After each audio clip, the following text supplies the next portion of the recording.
এবার চোখ রাখছি বাংলাদেশের দিকে। বাংলাদেশে এক রহস্যজনক পাক নাগরিকের মৃত্যু, আর তা নিয়েই এবার রহস্যের দানা বাঁধছে। ঢাকায় ফের রহস্যজনক মৃত্যু। তবে সেপ্টেম্বর মাসেই নাকি এই পাক নাগরিক বাংলাদেশে আসেন। পাক নাগরিকের মৃত্যু নিয়ে রীতিমতো নীরব রয়েছেন বাংলাদেশের কেয়ারটেকার ইউনূসের পুলিশ। বিস্তারিত সেই বিষয়ে জানবো। টেলিফোন লাইনে যুক্ত হয়ে গেছে প্রতিনিধি শেখ মনিরুল। মনিরুল, ঢাকায় রহস্যজনক এক পাক নাগরিকের মৃত্যু হয়েছে, যার নাম উঠে এসেছে আহমেদ খান, কিন্তু এই বিষয়টায় কেন চুপ, কেন নীরব ইউনূসের পুলিশ, কি জানতে পারছো?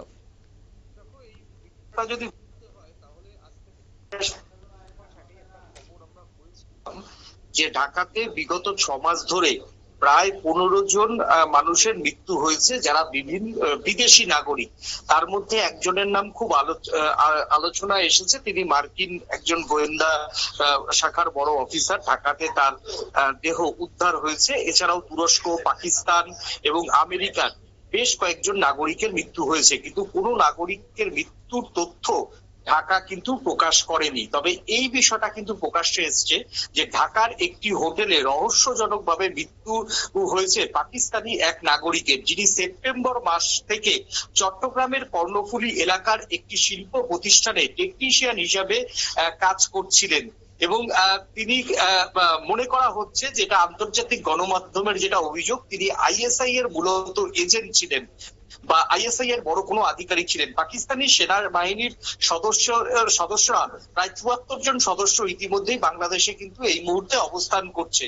তবে বাংলাদেশের এই যে আইএসআই এর যে তথ্য, সেইটা কিন্তু ইতিমধ্যেই ভারত কিন্তু তুলে দিয়েছে বাংলাদেশের হাতে।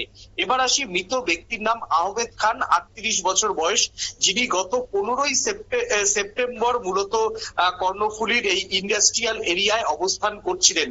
তবে টেক্সটাইল মিলে তিনি কাজ করছিলেন, যিনি গত সপ্তাহে ঢাকায় একটি ব্যবসায়িক মিটিং এর উদ্দেশ্যে এসেছিলেন বলে জানা যায়। এবং মঙ্গলবার রাতেই গুলশানের একটি বেসরকারি রুম থেকে তার মৃতদেহ পাওয়া যায়। তবে সেই তথ্য আজকে আনুষ্ঠানিকভাবে গণমাধ্যমের চাপের কাছে স্বীকার করে ইউনূসের প্রশাসন।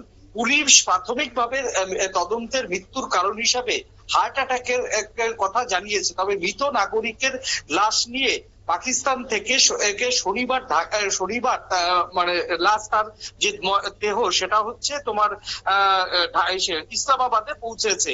এবং সেখানে তার বড় ভাই এসেছিলেন। তার বড় ভাইয়ের নাম হচ্ছে সেলিম আক্তার, 55 বছর সম্ভবত বয়স।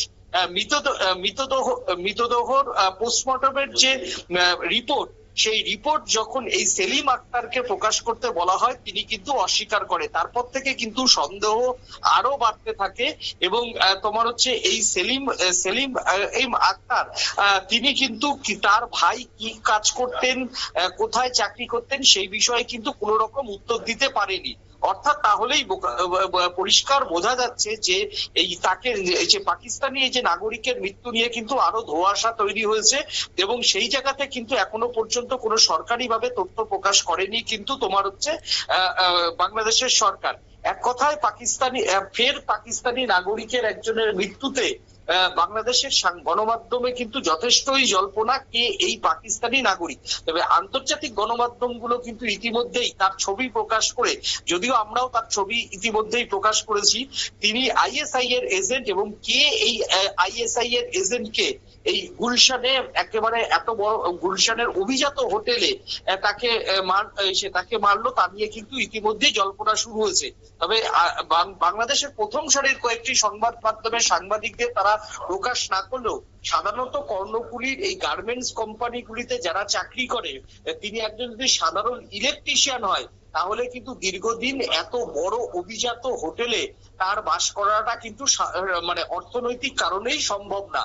তিনি যেহেতু গুলশানের একটি মানে 5 তারা হোটেলে দীর্ঘদিন ধরে থাকতেন এবং সমস্ত বিলাসবহুল গাড়িতে তিনি ঢাকায় ঘুরতেন, তারপরে কিন্তু তার পরিচয় নিয়ে ইতিমধ্যেই তোমার যে আন্তর্জাতিক গণমাধ্যমে কিন্তু একটা চরম কিন্তু বিস্ময় তৈরি হয়েছে।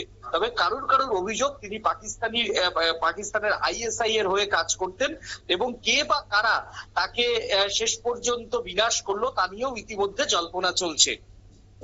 একদমই, ধন্যবাদ। অর্থাৎ এ নিয়ে জল্পনা কল্পনার শেষ নেই, কারণ এই বিষয়টা নিয়ে কেউ কোনো ধরনের বক্তব্য রাখতে চাইছে না। ময়নাতদন্তের রিপোর্ট নিয়ে কেউ প্রকাশ্যে কিছু বলছে না। তবে কি কিভাবে তাকে মারা হয়েছে, খুন নাকি এর পেছনে অন্য কোনো রহস্য, কারা যুক্ত, ইউনূসের বেশ কিছু বিষয়ে কিন্তু অভিযোগ উঠে আসছে। এখন দেখার বিষয় পুলিশ তদন্তে অবশেষে কোনো কিছু প্রকাশ করা হয় কিনা। নিয়ে নিচ্ছি ছোট একটি বিজ্ঞাপন বিরতি, সঙ্গে থাকুন।